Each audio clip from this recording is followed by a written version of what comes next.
Welcome to the Antarctic, baby! This story starts here, on a boat, on the edge of the Antarctic. Our destination? Ushuaia, the southernmost city in the world.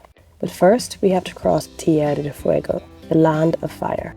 An island known for its rugged landscapes, ferocious winds and abundance of wildlife.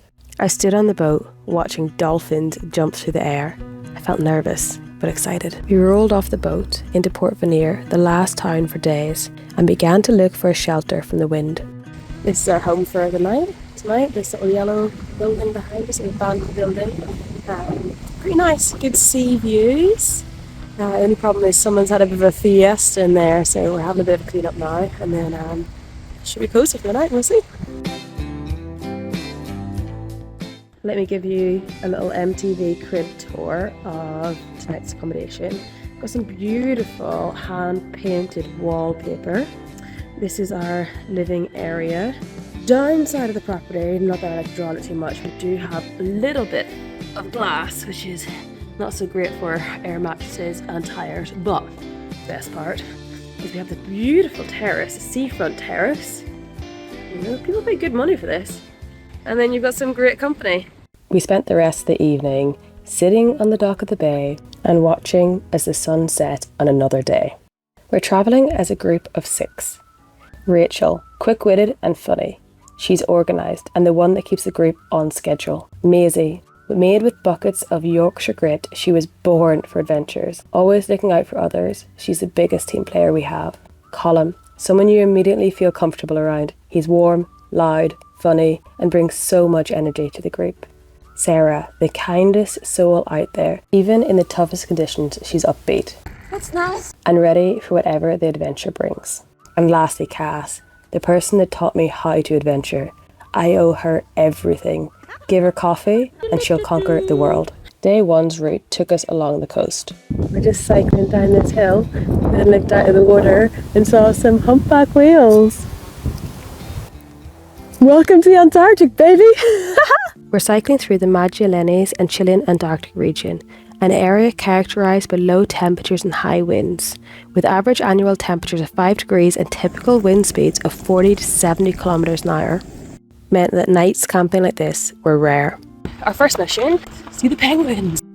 These are king penguins, the second largest species in the world. Adios, little penguinos. As we travelled inland, the landscapes began to remind me of my home country of Ireland. We're on this little coastal stretch here, and honestly, it reminds me so much of home. It just looks like Ireland. It's so green, the kind of rugged. The only difference was the lack of pubs. Our aim was Cameron. With a population of 97, it is this region's capital. While I didn't have any luck finding a Guinness, I did come across this cute little armadillo. This is where we're sleeping tonight. It is a bang. Power cables, nice clean floor, and if you want to, you can get your money out. Everything you can need. We're just staying in a tiny little town, and then someone from the bibliothèque came and they said, we're doing salsa tonight, do you guys want to come join? So we're going to go salsa lesson. Watch this disaster. Good morning, welcome to day 3. We've been super lucky with the weather the last 2 days, but today that's potentially about to change. We've got 90k and after noon it's predicted there's going to be 50 kilometre an hour headwind. So we're leaving actually. It's just gone 7:30. We're trying to roll out pretty early, get a head start.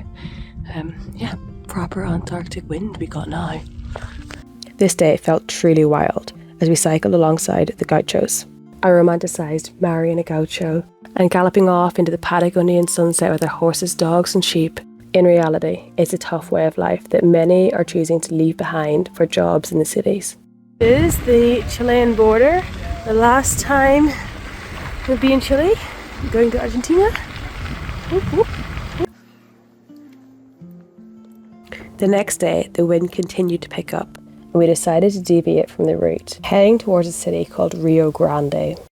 Back on the road again. Got 3 days to Ushuaia. Absolutely buzzed. The weather got a bit rough when we diverted to this town called Rio Grande. Our plan was to stay there for 1 night, avoid the worst weather. But then we met this most beautiful lady that ran a hostel, and we loved it so much. We stayed for not 2 but 3 nights.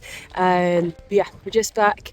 Got a bit of a cycle on today. Gonna head to sleep in a bakery tonight, hopefully, and then a couple of days to Ushuaia, the end of the world. Yoo-hoo!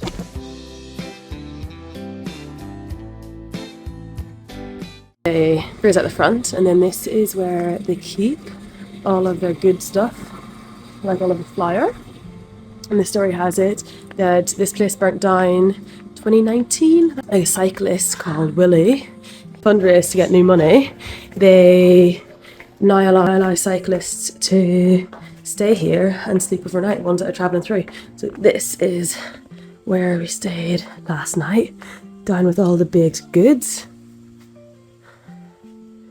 And some of us had beds, little camas, and some of us slept on the floor.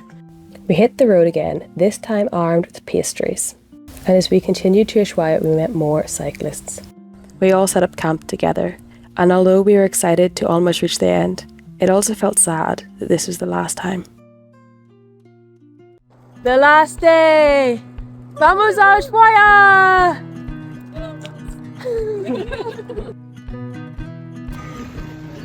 We skidded into Ushuaia, and the energy was electric. And finally, we found that Guinness. Let's go to the pub! Let's go to the pub! Woo!